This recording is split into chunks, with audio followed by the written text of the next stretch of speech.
Nous sommes allés au siège français de cette société, à Cergy-Pontoise, à 1 heure de voiture de Paris.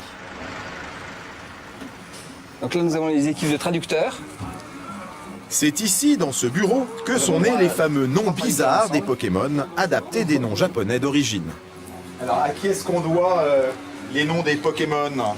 Alors les noms des Pokémon sont essentiellement l'œuvre du jeune homme qui est derrière vous, qui s'appelle Julien. Voilà, honte sur moi.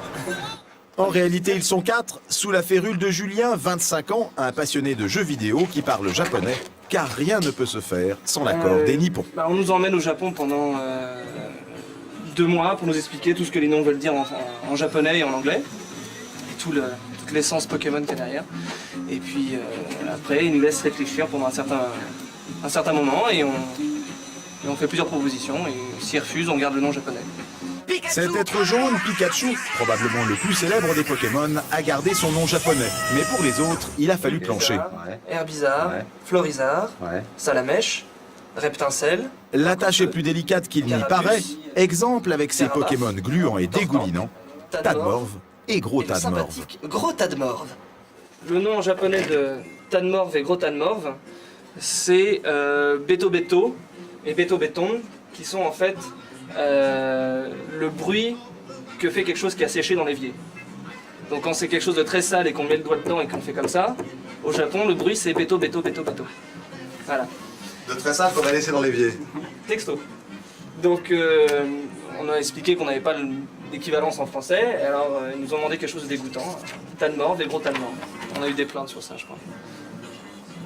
Il y a des gens qui ont trouvé que c'est un... Oui, enfin, des mères qui ont dit c'est dégoûtant, je veux pas que mon fils joue à quelque chose où il y a de la morve. Mais c'est marrant la morve.